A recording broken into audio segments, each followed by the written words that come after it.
A troubled man visited the Rebbe and expressed his frustration with his life. Why can't it just be simple and easy, the man asked.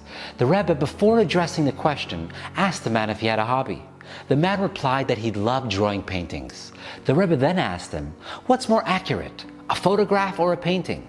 A photograph, of course, the man answered. A photo captures every detail, something that a painting can never do. Which one is worth more, the Rebbe continued. A painting, an amazing photo, can cost you a few $100s.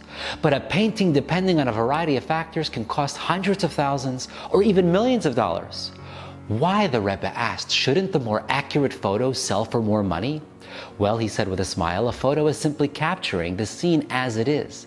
There's no room for mistakes, so the accuracy is effortless. A painting, on the other hand, is a man-made subjective interpretation recreating the scene, and the more uniqueness it conveys, the more it is valued. That's what makes it art.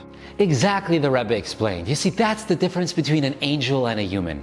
An angel's perfection is effortless. It can't help but reflect the divine reality.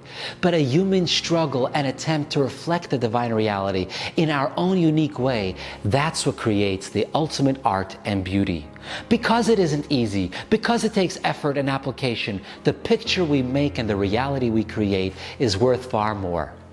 There's a fascinating Gemara in Nedarim which tells us that Moshe became a wealthy man from the remnants of the second luchos. The first luchos were presented to Moshe by Hashem, but the second luchos were carved out by Moshe from sapphire. This is what Moshe refers to when he says in the Parsha, Hashem commanded me to carve out for yourself. Hashem told Moshe to keep the psolas, the chips of sapphire that were carved and cast away for yourself. And it was these leftover shards that made Moshe extraordinarily wealthy. The Rebbe Rashab points out a beautiful insight on this Gemara. This difference between the two luchos, that the second were man-made and the first were divinely crafted, is not only a technical detail, but rather reflects the spiritual state of the Yidden at the time. Initially, the Yidden were in a place to accept the luchos that were made by Hashem.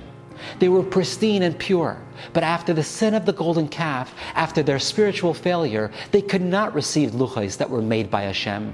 So they had to receive luchos that were man-made, luchos that were carved out, with remnants cast to the side, reflecting the mistakes and shortcomings that don't make it into our luchos. It is from the psolas, the remnants, that Moshe became wealthy. It is from the struggle and pain of failure that we encounter an opportunity for the greatest treasure.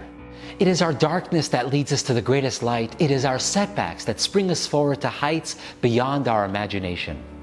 Perfecting our imperfections is truly the most elevated and gratifying experience to our Father in heaven, and lends the ultimate beauty to the tapestry of life. Wishing you a wonderful Shabbos.